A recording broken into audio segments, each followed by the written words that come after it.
This week, the Clarets face Frank Lampard's Chelsea as Turf Moor welcomes the Southerners with all of their blankets, hot water bottles, and gloves. This is the No Nay Never podcast.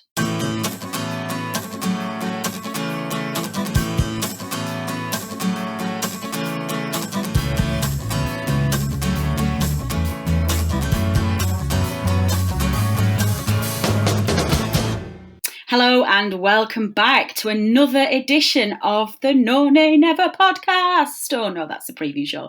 I'm your host, Natalie Bromley, and I am joined this week by regular panellists Robbie Kopak and try saying that quickly, and Richard Steele. Richard, welcome back. How do you do? Hi Natalie, how are you? Yeah, I'd feel a lot better if we just hadn't got absolutely spanked at home to a Chelsea side. But, nevertheless, all is well. Of course, Clarets fans, Saturday was not quite the game that we thought it was going to be. I'm going to kind of take responsibility for this because I think I did say on the previous show that I thought it was going to be a tight game. I felt very confident we were going to get at least a point out of it. And I think I even said the immortal line, I just can't see us conceding like 4 goals against Chelsea. And then at one point it was indeed 4-0. Quite a comprehensive victory for Chelsea in the end, albeit I don't think the Clarets particularly helped themselves or gave that strong an account of themselves, unfortunately. It was always going to be a tough game in the end, but I think a few players who were perhaps a little bit out of sorts added to a big pot of difficult afternoon, shall we say. Although we were incredibly boosted by 2 sensational goals towards the end, but we've got loads to unpick, so let's get straight in there. Robbie, let's start with you. A few people missing. Wood, we know, didn't make it because it was a late fitness test. We had a little bit of shoving and moving people around in the squad. But actually, I just want to concentrate in the first bit on the first 35 minutes of the game. I actually thought the Clarets started really well and were giving just as much as they got. Yeah, it's a strange results of process, really, because, like you said, the performance is actually quite positive. I thought we played quite high up the pitch, played some really good football as well against, one of the bigger sides. I think in previous seasons we'd probably sit back and sort of invite Chelsea on and, in a way, kind of wait for them to score. But I really thought we played on the front foot, and it was us trying to, really make it difficult for Chelsea. And yeah, for half an hour, I thought we were excellent. Even after we went 1-0 down, I thought the response was actually really good. And I actually still felt quite confident that we'd actually get something. But to concede a second on the stroke for half time was like a real sickener for us. Yeah, Richard, that's a really interesting point, and it's something that I noticed actually. I found that there was just a consistency when we went 1-0 down, in that they didn't change their style of play. They just carried on, and it was almost as if it was still 0-0. They didn't initially cave in, and they didn't seem to shy away from the job at hand. And I think that's perhaps different mentally than some of the sides we've seen in previous seasons. Yeah, I think initially after we went 1-0 down, I think we actually started to play better. It was almost like, well, we're 1-0 down now, we might as well, have a go, and we freed ourselves up. And obviously Barnes missed an absolute sitter at 1-0. I'm still not quite sure how we missed it now, an open goal. But then I would say the last 5 minutes of the half, or the 5 minutes before we conceded, that's when Chelsea started to get on top again. And I think that maybe come down to why Tarky maybe give the ball away, because we didn't have much possession at that point, and possibly he just wanted to keep the ball rather than just hoof it up the pitch. But like Robbie said, I thought at 1-0 we was right in the game and we didn't deserve to be losing, but unfortunately that second goal was a sucker punch really, and then it was always going to be an uphill task to get back in the game. Yeah, I think I remember looking at the clock, and it was at about 35 minutes gone, and I remember saying to my dad, it just feels like the tide has turned a little bit here, and I just felt that Chelsea had started to take control of the game and we were no longer dominating the narrative. We were having to react rather than be proactive, and like you say, Richard, at that point that's when they just started to just turn the screw a little bit, and a bit the pressure came on, and we just didn't seem to handle them as well as they did. Obviously, you've already mentioned that Barnes miss. I can completely agree with you. I'm not really sure how that didn't go in. I'll come on to it in the middle of a minute, but it was a difficult game all round, I think, for Ashley at the weekend. But Richard, I'm going to stick with you because obviously we've got to this point now. Despite a relatively uneventful first half, I was going to say. We've praised them today about their mental attitude in that first half and how positive we were, and even after going a goal behind, we still maintained some consistency in our approach.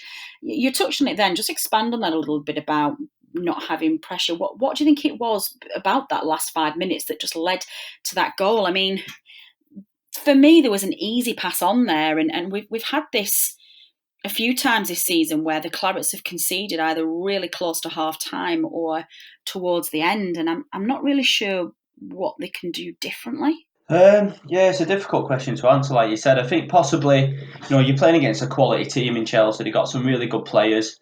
I think sometimes maybe later on in the half, does fatigue come into a little bit? I'm not sure, especially when you're only playing 4 in midfield, 2 in the central areas.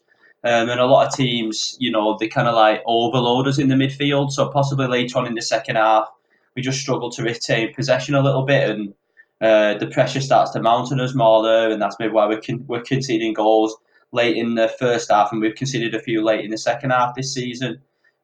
Two, like you said, with that pass we just target. It's one of them. The pass could have been on, but you just think late in the half, could you be a little bit more safe? Could you be a bit more sensible, not try and pass it straight back into midfield? And like you said, it's a few times this season against the bigger teams where we've give goals away that are just really poor. So I don't know if it is a mentality thing where we're kind of maybe a little bit more nervous, a little bit more tentative. When we just don't do the basics quite as well against the big teams, and as we all know, we get punished against them. We really do, and it does feel harsh, doesn't it? Especially when you see as much football as we do, and we all watch as many games as we possibly can, and you see some teams making mistakes and just getting away with it, and you just think, oh God, that was close. If that had just gone past there, they'd put that in back of the net. Or whenever we seem to make a mistake, we get really heavily punished for it. You're absolutely right. And Robbie, no more so than the first goal, of course. I'm getting the first 2 goals out of the way pretty early on, so we can just look at the rest of the game, because poor Matt Lowton, there's just no way of getting around it. He's not going to want to watch that first goal again, is he? No, I think he just tried to play a simple pass to Tarkowski. I think he just loses his footing. But actually thinking back, it looked like Tarkowski actually made up the ground quite well. But then obviously a couple of step overs, and it's a really good finish, to be fair. And that's what £60 million gets you. And like I said, Chelsea weren't great at the back, but we just didn't punish them. And Chelsea were ruthless. I think it was 4 opportunities and 4 goals. It didn't feel like a 4-0 game though, did it? I was thinking this at the time. I was looking at the clock and I was like, how are we 4-0 down, Robbie? I mean, we very rarely get turned over by that many goals, but given that, this is a question I saw a few times actually on Twitter, given that the deficit ended up just being 2 goals, we ended up pulling a couple back, would you have rather lost 2-0 or... I guess, how do you feel? Would you rather have lost 2-0 or would you rather have been 4-0 down and still maintain that fight back? Yeah, I'm not sure. I think when we talked about this on Saturday night, I think I said I'd rather lose 2-0 because I like us to be quite resilient and show that sort of resilience when you're sort of under pressure. But at the same time, we were 4-0 down, and I thought the subs made a really good impact, and it goes to show the character that we do have, that we don't give up. We saw last year when Chelsea beat us 4-0, and we just caved in and we just didn't look interested. As 12 months on, there was a bit of a reaction, and there was a bit of excitement towards the end. You sort of come off with a little bit of pride that you sort of pulled it back a little bit. Which, obviously, I think the Jay Rodriguez goal helps because it's an absolute worldie. We'll probably win the goal of the season now. So I just think that just helps everything, really. Yeah, some good points there. Richard, I can't remember where you came down on this side of the fence when we were talking about this in the group chat.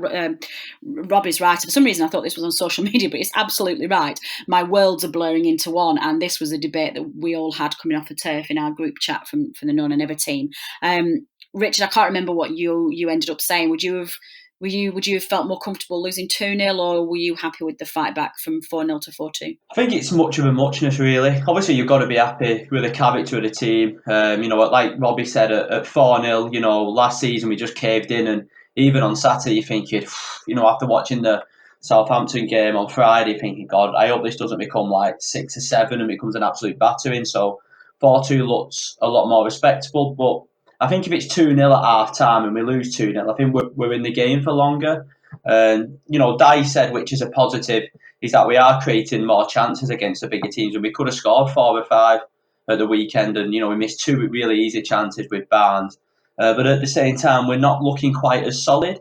I made a point to my dad when we was leaving the game. When we come 7th, I can't remember once conceding a goal like that, where we, cheaply give the ball away. And, the first 3 goals we did on Saturday, it's the second goal at Liverpool and then the goal at Arsenal when Gudmundsson give the ball away. So it's something we just really need to just tighten up on and just not giving those silly goals away. Yeah, it's a really interesting point, is that, Richard?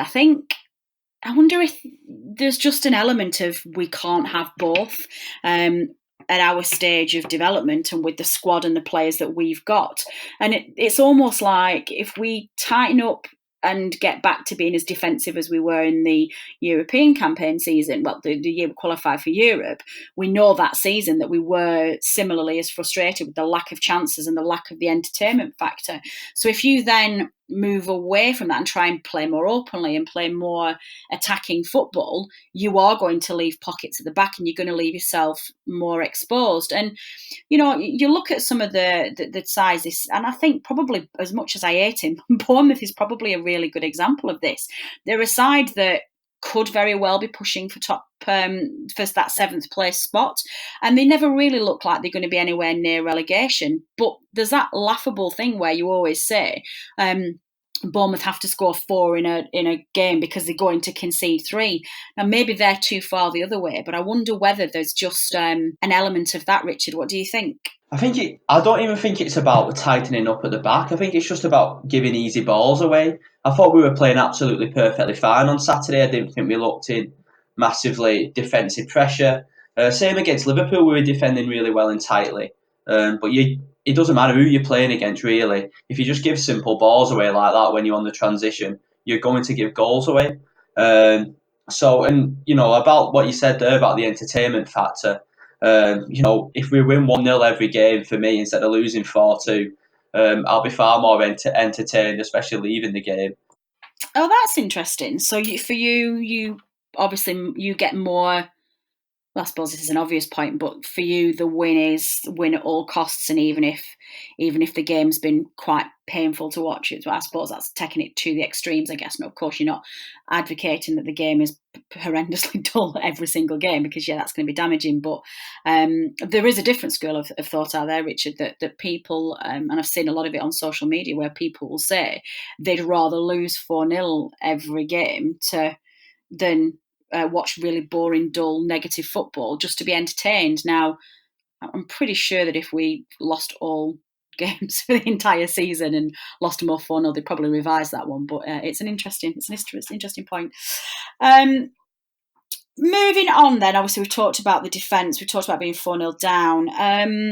Generally speaking, Robbie, it was a difficult afternoon for Ashley Barnes. He didn't quite look as at the races, did he, that he has done in previous games. But I wanted to talk more about the shape of the team and the focus of our attack when Chris Wood isn't playing.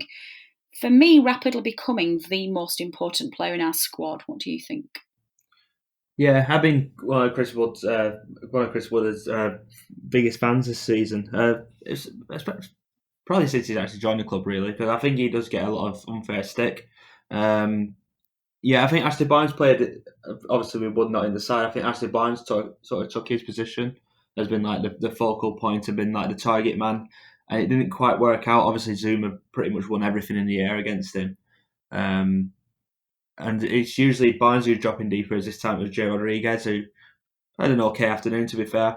But yeah, we just really struggled, especially with Dwight McNeil, because McNeil was outstanding on Saturday. A lot of his deliveries probably missed like that Chris Wood in the box, someone to hang it up to. because a lot of the crosses were sort of low and they were easily cleared, and we just didn't really have that focal point in the box to really aim for. I mean, how do you feel about this, Richard? Do you think that it's getting to the point where we are completely, I don't want to say one-dimensional, because we saw how different our attacking style became when we went 4-3-3 away at Villa, but it was a little bit disconcerting, wasn't it, to see that we didn't really have as effective a backup without Chris Wood in the squad as we did with it? That's obviously, you don't want to be in that position, I guess, do you? Yeah, it's obviously, all I'm going to say is I think if Wood played on Saturday, the game would have been 1-1, and then it would have been a completely different completely different game. I don't think the structure of the team or the way the team played was any different than if Wood was playing. Um, because we played some good football, we got the ball out wide the same like we normally do. Like Robbie said, Neil was outstanding. But if he played, he definitely would have scored on Saturday. And I think that's just what you miss. When he plays well, he's a really good finisher. So yeah, I think that's just the key point I'll take away from Saturday. It's not just necessarily about all our general play, but he definitely would have scored on Saturday too. And it would have made the game a lot more difficult for Chelsea. Yeah, that is so true. It was a game that was just so needing a Burnley goal, either to go 1-1 or to just take the lead initially, wasn't it? And I just don't think we would have seen them score 4 goals if we'd have got into that game early and we'd have managed to get one of those goals in. But we did manage to get goals in, Richard, and I think, like Robbie alluded to earlier on, it was such a massively encouraging sign to see it 4-0 down with 20 minutes left to play. They were still searching for that goal, and we ended up scoring 2 goals really late on. And actually, if I remember rightly, there was a corner right after the second. I just thought, if this is going to go in here, this is going to be an interesting 5 minutes. But Richard, I'm particularly pleased with the first one with Jay, because I thought, again, he was quite a quiet game for him, and it was a frustrating game. We didn't really get to play the kind of football that suited his strengths. But just the audacity of that strike was absolutely hilarious. Yeah, it was a great goal. I think, me personally, I think since Rodriguez has started, or really since that Villa game when he come on at half time, I think he's been really good for us. And like you said, it was a great strike. I'm always someone who's wanting us to sign a few more technical players so we can keep the ball and, so we can be a little bit tidier. And even on, like on Saturday, I won't say like he did a massive amount, but he doesn't give the ball away, or his first touch is tidy. He's an intelligent player. I'm probably more critical about Barnes than what some other players are, than what some other fans are. Because sometimes I just watch him and I think you just do the basics so poorly, and it means like we lose possession and then he starts giving fouls away. And I personally think now his performances, even with Wood coming back, I think he deserves an extended run in the team, partnering Wood, because he offers you something different. He can drop deeper link up play with the number 10 role. I think out of the 3 strikers, he's the best with his feet. And there's no chance Wood or Barnes would have scored that quality goal that Rodriguez did, taking it, first, great first touch, driving at the defence, and then, a wonderful goal in the top corner. Even though it was nice to have that consolation goal, I think it would have been a bit more thrilling if it was the winner on Saturday away at Sheffield United. But you can never, not enjoy those quality of goals. Yeah, that's true. I do hope he scores some next weekend. No, you're absolutely right. I think he is a very clever player. He's always thinking about what he's going to do next. And I think one of the things that impresses me about Jay is that he doesn't waste energy. He's always making the intelligent run, and he works very efficiently. And I think we saw that on Saturday. He was struggling to make as all of them were, to make the mark on the side, especially when it was 4-0 down, but he still had that vision and that drive to try and take that shot on, because essentially he thought that he could put it in the back of the net. I'm super interested to hear you talk about partnering Jay up front with Wood, because I did think out of the 2 of them, I just didn't ever think that Barnes and Rodriguez would play that well together. I think he's much more suited to Wood's style of play. So the problem is, of course, Richard, is can you actually see, assuming they both fit, can you actually see him not playing Wood and Barnes together? Why not? Obviously, you've had spells this season where Barnes has scored, then Wood scored. I wouldn't say that they've have they combined that well together. As the goals that Barnes scored, as the goals that Wood scored, been a direct result of them playing up front together. I'm not quite sure. Maybe. But you look at Rodriguez, he scored 3 league goals now, and he's played far less minutes than the two of them. I think I get why Dyche does it. He wants a settled team, but I think if he plays Wood and Rodriguez on Saturday, it's not because Barnes is a bad player, or it doesn't mean Barnes isn't going to play again this season. It's just mixing it up a little bit and just playing somebody who I think's in better form, and then Barnes can come off the bench. So you've got two players in Wood and Rodriguez who have scored a lot recently. Rodriguez is just getting into his groove. So I don't see then why you drop him and play Wood and then play Barnes. But at the same time, I've said this before about not playing, about not picking people and then they go and score two. I've said it many times about Hendrick, and then he's proved me wrong. And that's why I don't get paid to make the big decisions. You don't get paid to come on the No Never podcast either, Richard, I'm afraid. I'm sorry to break it to you. But no, I've got to say though, I know this is your first full season where you've started regularly appearing on the podcast, but one of the things I do enjoy about your analysis is that you aren't afraid to be changed or turned by decisions. You're very good at analysing the game, but you're also very clear when somebody has proved you wrong that you will give credit where credit's due. Robbie, one player who has had credit where it's credit due all season, has been, of course, the ridiculous form and the ridiculous shining light that is Dwight McNeil. Despite the, I keep wanting to say troubles, but it was, I think, you've got to give Chelsea some credit as well, and they were a very good side. Much better than I was expecting, I'm not going to lie. But he looked like he could have been playing for Chelsea. He was that good for me on Saturday. Yeah, I must admit, during the game, I did actually look to see whether McNeil would actually fit in that Chelsea side, because he was absolutely sensational. I thought he had the better of Azpilicueta for most of the afternoon. Actually, funnily enough, I had a guy sat next to me on Saturday, and he kicked off when Dwight McNeil were given a man of match award. The quote was, he's only just been given that because he scored a goal, and just criticised him throughout the entire second half. And I couldn't believe what I was hearing. I really had to bite my tongue, because I thought McNeil was an absolute dream to watch. Every time he got on the ball, you knew he was going to skip past the defender and whip a ball in. And like I said, miss Chris Wood in the box. He was just so positive, and he just got to the byline every time. It's just something a little bit different. We've been so used to our wingers in the last couple of seasons under Dyche, sort of been a little bit passive and sort of cutting on the inside of maybe playing like a simple ball. But McNeil will do the harder thing and run to the byline, try and get a cross in and try and win a corner at least. And he was just absolutely fantastic. Yeah, it was a dream to watch. Richard, I'm going to put you on the spot. Is Dwight McNeil a Burnley player next season? I hope so, but he's going to have a lot of admirers. But at the same time, we've got to sell him for the right price. I think he's definitely getting into the bracket where, is he worth 50 million? I don't think I'd accept anything less than that, because the lad's got so much potential. As Robbie was saying, every time you get the ball, he's positive, he's looking to beat his fullback. He's one of the few players in this Burnley team who you actually get on your edge of the seat when he wins the ball. I think he can play on the left, he can play on the right. I think he could even play in central midfield if he was playing with a three. And the world really is at his oyster. What he's got, which a lot of young players don't have, he's got a final product too. Fantastic delivery. He's got a great strike on him. I really hope we can keep him for one more year. But I really do think he's destined, to go to the very top. And good luck to him.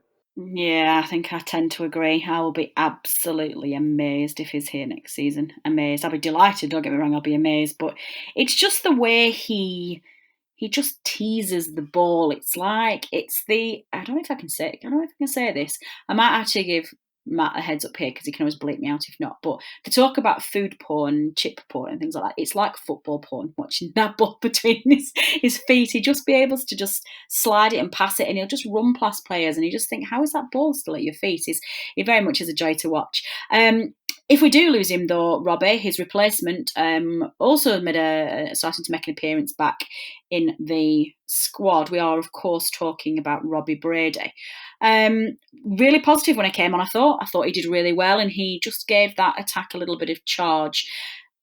I think, for me, I would have brought Robbie on as soon as we went 3-0 down, because what's the harm? We're 3-0 down, and you may as well get Robbie some match fitness and get some minutes in his legs. I think he left it too late, don't you, Robbie? Yeah, totally agree. For the first time, Robbie Brady actually come back into side. I didn't really see much of the Leicester game, so I don't really know how well he performed. But yeah, I thought his little half an hour cameo, I thought he was excellent. He got 2 assists as well, didn't he? So that's a nice little bonus for him. But I think, obviously, since his injury at Leicester a couple of years ago, we'd never really seen him. We've only really seen him in little drips, and he's never really looked the same. But I thought on Saturday he looked really positive. He looked like he played a little more centrally as well. But he seemed to link up with the strikers really well, and he seemed really positive trying to get the ball forward and actually run with the ball at his feet. And it looked like the Robbie Brady of a couple of years ago, where he was in the form of his life. And if we can get that proper match fitness in him and keep him fit, I think he could have a really good season again. Yeah, I certainly hope so, Anna. I wonder, Richard, do you think these kind of concerns play on players mentally? Because surely Robbie's now got to be in that mentality where he knows he's got to take every single chance and play absolutely to the best of his ability, because he's going to have to start trying to get some football in him, because he's been injured that much since we got him. I wonder if that plays on them mentally, almost like they've got a big point to prove. I think both sides of it mentally. I think when you come back from a lot of injuries, it takes a while to get the form back. These lads, they're not robots. Are people expecting him to come back in the team and be as good as he was just before he got injured? He needs a run of games, and like you said, he's definitely got a point to prove now. We came for a lot of money, and hopefully he can get a good run of games. I know Robbie mentioned before that he didn't really see much of the Leicester game. I thought he played well there. I thought first half he was excellent. He was really tidy on the ball, give us good width out on that left, and then second half, obviously we're not playing a lot of games. He got tired and started to fade, and he come off then. I'd like to see him, get a really good run in the team. I think if you've got him and McNeil on both flanks, you can exchange and swap who goes on the left and the right, and I think you can have a real threat on both wings. So like Bobby said, fingers crossed he can come back this season, and have a real impact.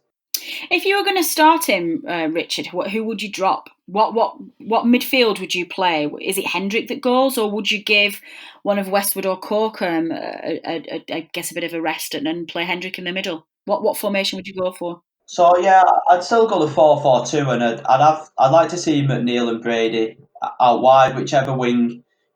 As I said before, you could swap him, maybe start McNeil on the left where he's been used to, but I think he's a real threat on the right coming in. Because he's got a great strike. I'd actually like to see Hendrick and Westwood get a run of games in midfield.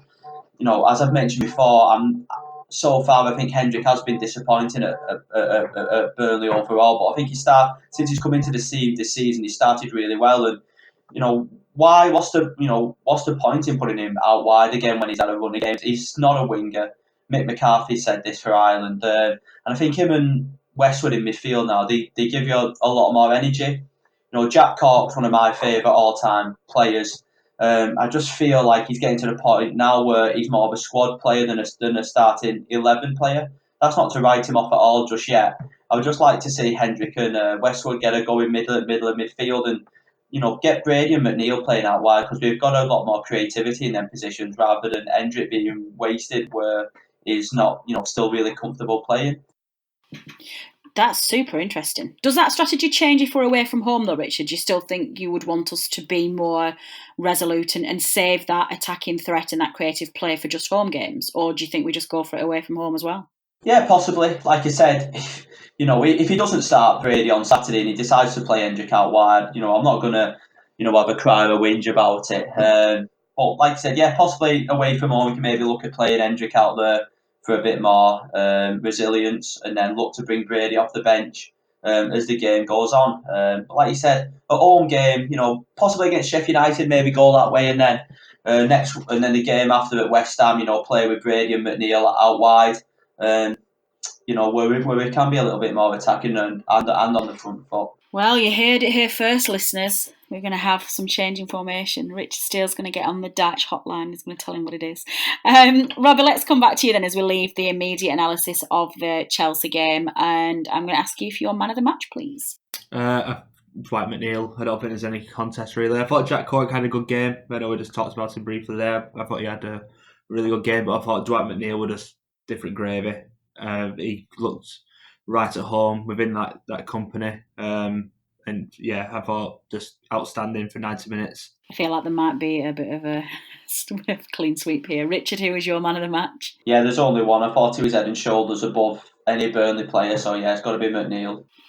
And it's a 3 from me. Yes, I also voted for McNeil. I think they both, Robbie and Richard, are absolutely right. He was just so much better than everybody else on the pitch. I don't really think that we can give it to anybody else. This week's None and Ever man of the match goes to Dwight McNeil, or as Sky Sports like to call him, Aidan O'Neill. So that's everything on the Chelsea game this week. I'm getting blown away by Richard's maverick midfield, and it's rocked me a little bit. That's all we're going to talk about on the actual immediate match reaction to the Chelsea game. But what did you think? Do you agree with Richard's? This is why Richard's doing really well in the Fantasy Football League, by the way. He's clearly a genius at swapping players around. Do you agree with Richard? Would you like to see Hendrick and Westwood in the centre of midfield and Brady and McNeil on the wings, or would you try something completely different? Why don't you tweet us at nonaynever or send us an email at podcast@nonaynever.net.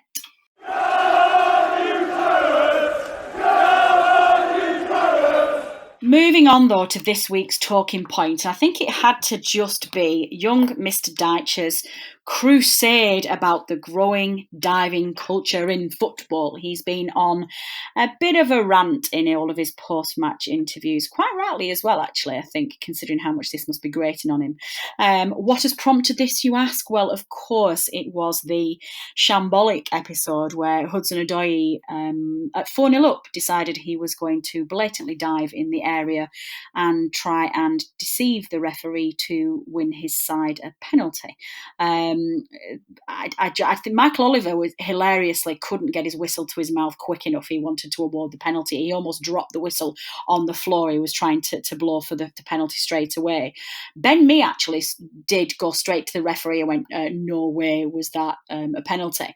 And after some VAR debate, it was overruled. The VAR officials actually overruled a match official, made a decision in Burnley's favour, which at 4-0 down was, really greatly appreciated. Thanks. You could have done that last week at Leicester, but never mind. Robbie, let's start with you. Do you think Dyche has got a point? Do we think there is now a growing diving culture, or has it always been there? You know what? I think it's a penalty. I don't think Hudson-Odoi dives. I think it's a penalty. Yeah. Wow. Okay. I think I'm the only Burnley fan who actually thinks it is. Am I the only one who sees Matt Lawton actually shove him? Yes. I actually think Matt Lawton not shoves him. A little push, and it looks like there's one angle where it looks like it just clips the back of his Achilles. Now Hudson-Odoi makes a meal of it. Okay. Well, let me finish. No, I was going to say, please do. That's what I was going to say. I was just going to say, let's pause it. But if you feel contact, you go down. If you feel contact, you go down. And Matt Lawton definitely does put a hand on his back, as if a bit like when Ramsey won a penalty a couple of years ago, and that was given as a penalty. And it, like I say, it does look like it's a little clip. And yeah, I still think it's a penalty. I've seen it back a few times now, and I still think we got away with it. Wow. Because presumably, I assume the VAR officials were actually only concentrating on Tarkowski's leg. Okay, well, what I was going to say when you were in there, I was agreeing with you. I was like, this is amazing. I wasn't expecting this reaction. Let's just pause the general debate around diving in football then and just... Richard, how do you feel about this? Do you think it was a penalty or do you think he did dive? Live, it just looked like Matt Lawton just blatantly pushed him. He looked like his head was all over the place at that point, and he just pushed him over. What I would say from the replays, and this is where VAR is cloudy for me, we got annoyed with the goal being disallowed because we said, how can you clearly overturn a decision that was on the pitch when it's so clear? And I agree with Robbie in the sense that I think, how can you clearly say that was 100% a dive? And this is what I don't get about VAR at the moment. I thought it had to be, it's got to be clear and obvious error. That's the reason, and that's the reason we're overturning it. The contact was very, very minimal, and it probably was soft, and there was an element of it where he did that, but there was still contact. You could see that live in the stadium. So if that was Burnley and we got given that penalty, say 0-0 this weekend against Sheffield United, and that got overturned and it didn't get given, and say Rodriguez got done for diving, we'd be all on Twitter fuming about it. Yeah, I 100% agree. Yeah, that is I agree. The point I was going to make. Yeah, no, I think he has got a point there. To be honest, I hadn't seen the Lawton shove. I hadn't seen it live. I'm at the other side of the stadium, so I didn't have that clear review in it. And all of the replays that I've been watching, I've been concentrating on, which is what I thought he'd given it for, Tarkowski's leg. Now, I reached the same conclusion that you guys did, but from a different angle, in that I don't think it was a penalty, so I think it was right to not give it. I disagree with that, but that's caveated by the fact that I didn't see the Lawton shove. But I also don't think it's a dive either. And I think one of the things that I don't like about VAR in making these decisions is that when you're going to slow down action to so many frames per second to really try and decide whether there's contact, what you're taking away from it is the context of the actual challenge. And Hudson-Odoi is a fast player, and it was late in the game, and he still had enough in his engine to be able to run at our very tired defenders who were 4-0 down at the time and fed up. And Tarky puts his leg out. I don't think I'd realised until I saw Match of the Day just how far he'd stretched his leg out. And for me, I think that there's a natural reaction to just get out of his way, because if he does make contact with Tarkowski's leg, he's going to potentially injure himself there. So, yeah, I think I come down on the same side as you, but for a different reason. So I'm going to look at this again after tonight's recording and see if I can find this Lawton shove. But Richard, moving on to you. So I guess where we've got it to the moment is that we don't think it was a dive, although he does make more of it. Now, Dyche has clearly disagreed with that. He has thought that it was a blatant foul. And it's not just immediately after the game. He's been on radio tonight, so he's had time to see this again. So he's not even diluted his rant about it at all.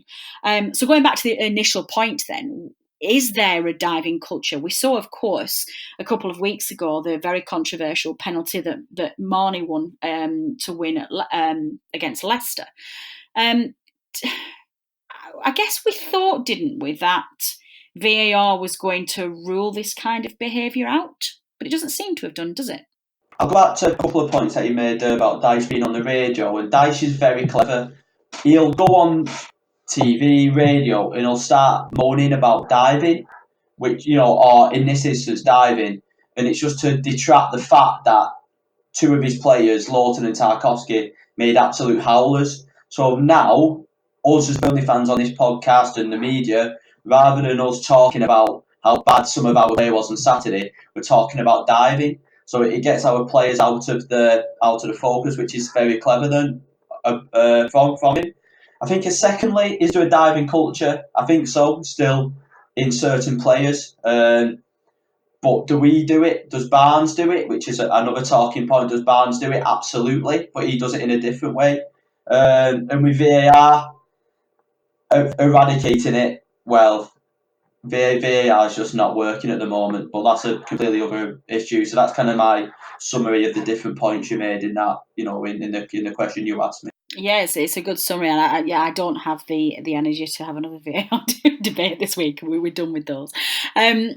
Robbie Richard makes some really interesting points there. I quite like the idea that Dyche is starting to manipulate the media and manipulate the narrative that comes out of the club, because if he can protect his players, then that's a really good thing. He talks a lot, doesn't he, about this idea about respect. But one thing that I want to pick up on what Richard said there is, does Barnes do it? Yes, he absolutely does, but he does it in a different way. Dyche himself came out in this rant that he's been on in the press to say he's not talking about clever play and gamesmanship. That's okay. Where are we drawing the line here? So if what he's saying is that if you can induce some contact and win a legitimate penalty, but you've caused that player to do that, how is that different from just the blatant dive? Is that too simplistic, do we think? Is there a difference? Yeah, because pretty much Dyche's game plan, pretty much ever since been at Burnley, is to hit the ball to Ashley Barnes. Barnes gets the tiniest little shoves in the back to win a free kick so we can launch the ball into the box from an indirect free kick. And there's absolutely no difference in a player sort of going down easy in the box to win a penalty. It's pretty much the same thing. I've said it before that I think Dyche is a hypocrite when it comes to little things like this. It really annoys me that he will talk about diving and stuff like that when we do that every week. And it's not just like Ashley Barnes. Like Jack Cork goes to ground very easily in the middle of the pitch when he's under pressure. Like, it happens. Like, there's absolutely no difference in it at all. What do you think, Richard? Do you think Dyche is on difficult ground here if he wants to take the moral high ground and obviously and a lot of the points he's saying are absolutely right, by the way. I'm not disputing that his idea of respect and fairness and just having that high ground in a game is admirable. I'm just a bit confused with this narrative about what he says is acceptable. Do you think he's in danger of blurring it a little bit too much, that he's not going to be taken seriously, maybe? I 100% agree. Diving is wrong and it should be stamped out. But as Robbie mentioned then, Barnes is the worst of it for gamesmanship.